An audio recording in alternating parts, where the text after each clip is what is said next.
శ్రీ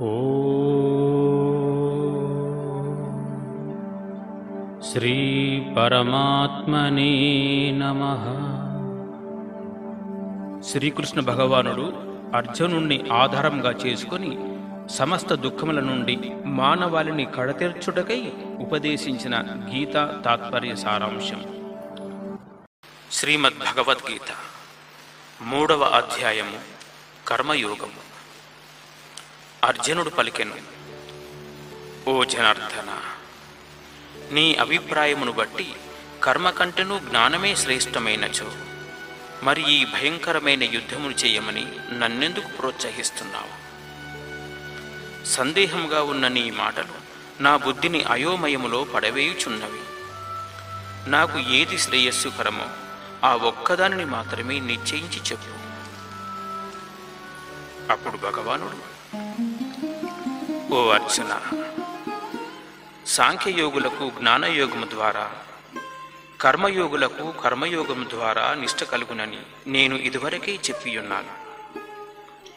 మనుష్యుడు కర్మలను చేయనంత మాత్రాన యోగ సిద్ధిని పొందలేడు. అలాగే సన్యసించినంత మాత్రాన సాంఖ్యనిష్టను పొందజాలడు. సహజంగా ఏ కర్మ చేయకుండా ఏ ఒక్కడు ఒక్క క్షణం కూడా ఉండలేడు. ప్రకృతి సిద్ధమైన గుణములకు లోబడి ప్రతివాడు కర్మలను ఆచరించవలసియే ఉండును. ఎవడైతే కర్మేంద్రియాలను నిగ్రహించినప్పటికీ మనస్సులో మాత్రము ఇంద్రియ విషయాలనే పదే పదే మననం చేస్తూ ఉంటాడో అలాంటివాడు వివేకశూన్యుడు. అతడు కపటి అనబడతాడు.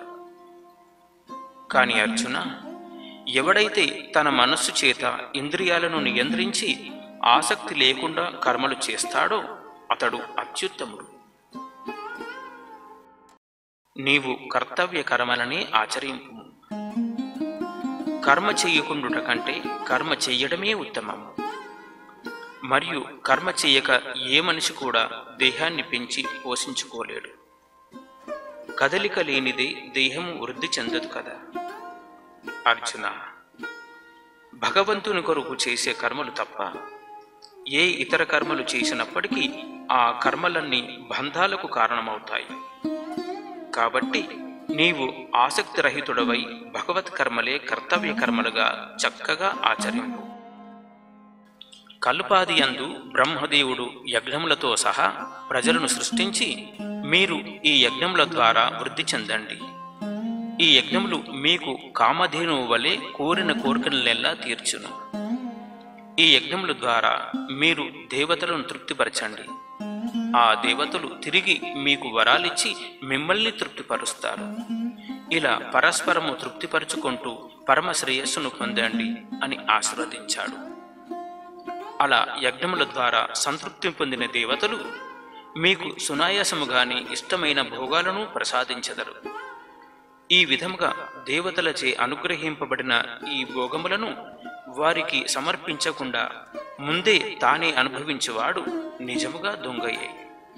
యజ్ఞ ప్రసాదమును ఆరగించు సత్పురుషులు సమస్త పాపముల నుండి విముక్తులయ్యెదరు. ఎవడైతే తమ శరీర పోషణకు మాత్రమే ఆహారమును తయారు చేసుకుని తింటున్నాడో వాడు పాపమునే భుజించిన వాడవుతున్నాడు. అన్నాద్భవంతి భూతాని పర్జన్యాధన్న సంభవ, యజ్ఞాద్భవతి పర్జన్యో యజ్ఞకర్మ సముద్భవ. బ్రహ్మ కర్మోద్భవం విద్ధి బ్రహ్మాక్షరసముద్భవం. సస్మాత్ సర్వగతం బ్రహ్మ నిత్యం యజ్ఞే ప్రతిష్ఠితం. ప్రాణులన్నయూ ఆహారము వల్లనే జన్మిస్తున్నాయి. ఆ ఆహారము వర్షం వల్లనే ఉత్పన్నమవుతుంది. మరి ఆ వర్షము యజ్ఞము వల్లనే కురుస్తున్నది. ఆ యజ్ఞము కర్మ వల్లనే సాధ్యపడుతుంది. ఆ కర్మలకు మూలము వేదములు. వేదములు అక్షరరూపుడైన పరమాత్ముని నుండే ఉత్పన్నమైనాయి. అందువలన సర్వవ్యాపకుడైన పరమాత్మ ఎల్లప్పుడూ యజ్ఞముల యందు ప్రతిష్ఠితుడై ఉన్నాడు. అర్జున, ఈ విధముగా తిరుగుతున్న సృష్టి చక్రమునకు అనుకూలంగా ఎవడైతే నడుచుకోడో వాడు వ్యర్థుడు. అనగా తన కర్తవ్యములను పాటింపక ఇంద్రియ సుఖలోలుడైన వాడు పరమ పాపి. అట్టివాని యొక్క జీవితము వ్యర్థము. ఏ మానవుడైతే తన ఆత్మయందే ప్రీతి గలవాడై ఆత్మచేతనే తృప్తి పొందుతూ ఆత్మయందే సంతోషపడుతూ ఉంటాడో అతనిని ఆత్మజ్ఞాని అంటారు. అతను ఈ లోకంలో కర్మలు చేయుట వలన గాని చేయకుండుట వలన గాని అతనికి ఎట్టి ప్రయోజనము ఉండదు.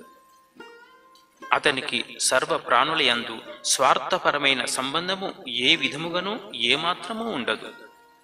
అందువలన నీవు నిరంతరము ఆసక్తిరహితుడవై కర్తవ్య కర్మలను చక్కగా ఆచరింపు.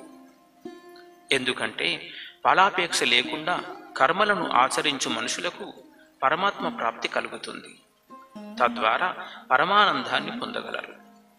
జనకుడు మొదలైన జ్ఞానులు కూడా ఆసక్తిరహితమైన కర్మలను ఆచరించుట వల్లనే మోక్షమును పొందిరి.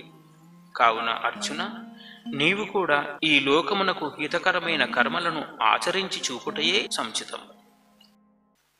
యద్యదాచరసి శ్రేష్టః తత్తదేవేధరో జనః సయత్ ప్రమాణం కురుతే లోకస్థధనువర్తతే. ఉత్తములు దేనిని ఆచరిస్తారో ఇతరులు కూడా దానినే అనుసరిస్తారు. ఉత్తములు దేనినైతే ప్రమాణంగా తీసుకుంటారో దానిని లోకమంతయు అనుసరిస్తుంది. ఓ అర్జున, ఈ ముల్లోకములలో నేను చేయవలసిన పని అంటూ ఏదీ లేదు. నేను పొందనిది మరియు పొందవలసినది కూడా ఏదీ లేదు. అయినప్పటికీ నేను నిరంతరం కర్మలను చేస్తూనే ఉంటాను. ఓ పార్థ, ఒకవేళ నేనే ఏ కర్మలను ఆచరించకుండా ఉన్నట్లయితే మనుషులు కూడా కర్మలు చేయకుండా నా మార్గమునే అనుసరిస్తారు. నేను విధిపూర్వకముగా కర్మలను చేయకపోతే ఈ లోకములన్నీ నశిస్తాయి. అంతేకాక ఈ లోకమునందు అల్లకల్లోలములు చెలరేగుతాయి. అప్పుడు అందులకు నేనే కారకుడనయ్యదను. ఓ భారత, అజ్ఞానులు ఏ విధముగా ఫలాపేక్షతో కర్మలను ఆచరిస్తారో అలాగే జ్ఞానులు లోక కళ్యాణము కొరకు ఫలాపేక్ష లేకుండా విధిగా కర్మలను ఆచరించాలి. జ్ఞాని అయినవాడు అజ్ఞానుల బుద్ధిని కలత పెట్టకుండా తాను సమస్త కర్మలను నేర్పుతో ఆచరిస్తూ అజ్ఞానులు కూడా ఆచరించున్నట్లు చూడాలి. వాస్తవముగా మన చేత చేయబడే కర్మలన్నీ ఏ విధముగా చూసినా ప్రకృతి యొక్క గుణముల చేతనే చేయబడుచున్నవి. కాని అహంకారంచే మోహితుడైన అజ్ఞాని ఈ కర్మలకన్నింటికీ నేనే కర్తనని భావిస్తూ ఉంటాడు. కాని ఓ మహాబాహు, గుణకర్మ విభాగతత్వమును కర్మ విభాగతత్వమును అనే రెండింటినీ తెలుసుకున్న జ్ఞానయోగి గుణములే గుణములయందు ప్రవర్తిల్లుచున్నవని భావించి వాటి యందు ఆసక్తుడు కాడు. అనగా పరమతత్వము నెరిగిన మహాపురుషుడు గుణాల కంటే అతీతుడై పరమతత్వమైన పరమాత్మునిలో స్థితుడై గుణములను బట్టి కర్మ యొక్క విభజన చూడగలడు. తామస గుణ ప్రభావంతో బద్ధకము, నిద్ర, మతిమరుపు కర్మలలో ఉత్తమ స్థాయి లోపించడము కాగా, రాజస గుణ ప్రభావముతో శౌర్యము, ఆరాధన, లక్ష్యం నుండి వెనుదిరిగనే స్వాభావిక ప్రవర్తనను, సాత్విక గుణ ప్రభావంతో ధ్యానము, నిరంతర భగవచ్చింతన, సమాధి మొదలైన త్రిగుణములు తమ కార్యాలను చేస్తుంటాయి. అంటే గుణాలు గుణములలో సంచరిస్తాయి. అది చూడగలిగే యోగులు కర్మలో ఆసక్తులు కాదు. ప్రకృతి గుణములచే పూర్తిగా మోహితులైన మనుష్యులు ఆ గుణముల యందును కర్మల యందును మిక్కిలి ఆసక్తులవుతారు. అట్టి మిడిమిడి జ్ఞానము గల మందబుద్ధులైన అజ్ఞానులను పూర్తిగా తెలిసిన జ్ఞానులు వారిని కలత పెట్టకూడదు. అందుకే మయి సర్వాణి కర్మాణి సన్యస్యాధ్యాత్మచేతస నిరాశీర్ నిర్మమో భూత్వా యుధ్యస్వ విగతజ్వరః. అర్జున, సమస్త కర్మలను నాకే అర్పించి నాయందే నీ చిత్తము నుంచి ఆశ, మమత, సంతాపమును వీడి యుద్ధం చెయ్యి. ఎవరైతే శ్రద్ధ గలవారై అసూయ లేనివారై నా అభిప్రాయమును అనుసరిస్తారో వారు కర్మబంధం నుండి విముక్తులవుతారు. కాని నాయందు దోషారోపణ చేయుచు నా ఈ ఉపదేశమును అనుసరింపని మూర్ఖులు సమస్త జ్ఞానరహితులుగా భ్రష్టులై కష్ట నష్టముల పాలయ్యదరని ఎరుంగు. సమస్త ప్రాణులు తమ తమ స్వభావములకు లోబడే కర్మలు చేయుచుండును.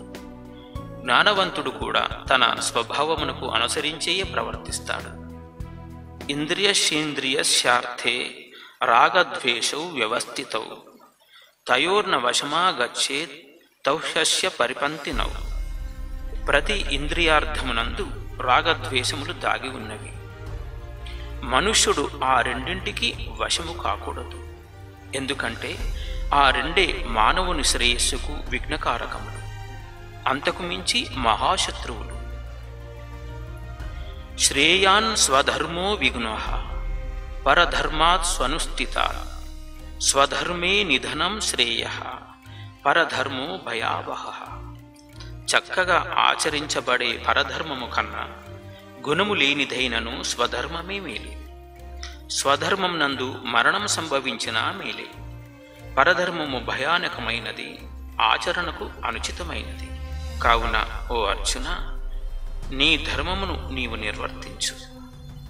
అప్పుడు అర్జునుడు, ఓ కృష్ణ, మానవుడు తనకు ఇష్టము లేకున్నను ఇతరులు బలవంతంగా ఆజ్ఞాపించబడినట్లు పాపాలు చేస్తున్నాడు. అతన్ని అలా ఎవరు ప్రేరేపిస్తున్నారు? అది దేని ప్రభావము? అర్జున, దానికి కారణము రజోగుణము. రజోగుణము నుండి ఉత్పన్నమగునదే కామము. ఆ కామమే క్రోధముగా పరిణమిస్తుంది. అది ఎప్పుడూ తృప్తి చెందదు. పైగా అంతులేని పాపకృత్యములకు అదియే ప్రేరకం. దీనిని పరమశత్రువుగా తెలుసుకును. పొగచేత అగ్ని, ధూళిచేత అర్థము, మావిచేత శిశువు ఎలా కప్పబడి ఉన్నదో అదే విధముగా కామక్రోధములతో జ్ఞానం కప్పబడి ఉన్నది. అర్జున, కామము అగ్ని వంటిది. అది ఎంతకూ తృప్తి చెందనిది. జ్ఞానులకు అది నిత్యశత్రువు.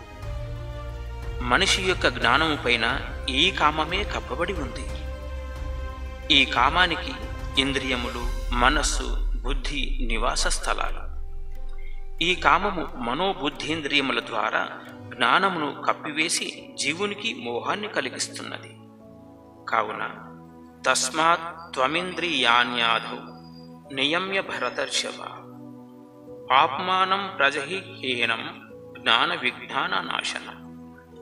ఓ అర్జున, మొదట ఇంద్రియాలను నియంత్రించుకొని జ్ఞాన విజ్ఞానమును నాశనం చేసే ఈ మహాపాపి అయిన కామమును అవశ్యంగా విడిచిపెట్టు. శరీరము కంటే ఇంద్రియములు గొప్పవి. ఇంద్రియముల కంటే మనస్సు గొప్పది. మనస్సు కంటే బుద్ధి గొప్పది. ఈ బుద్ధి కంటేనూ అత్యంత శ్రేష్టమైనది ఆత్మ. ఈ విధముగా ఆత్మను బుద్ధి కంటే శ్రేష్టమైనదిగా తెలుసుకుని, ఓ మహాబాహు, ఆధ్యాత్మిక బుద్ధి ద్వారా మనస్సును వశపరుచుకొని దుర్జయ శత్రువైన ఈ కామమును నిర్మూలించు. ఈ విధముగా ఉపనిషత్తు, బ్రహ్మ విద్య, యోగ శాస్త్రము, శ్రీకృష్ణార్జున సంవాదమైన శ్రీమద్భగవద్గీత యందు 3వ అధ్యాయము కర్మయోగము సమాప్తం.